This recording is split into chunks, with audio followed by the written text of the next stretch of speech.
hand over the experiment now. I can't do that.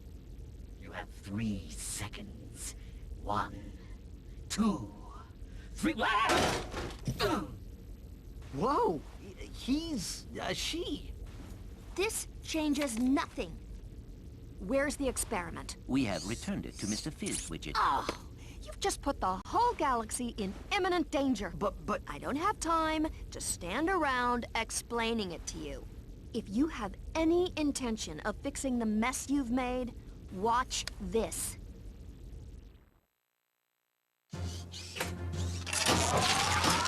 Oh, no! Good thing that wasn't little Susie. Here at the Megacorp testing facility, we make sure the products you buy are safe for you and your family. These are just a few of the products we've rejected to help keep you safe.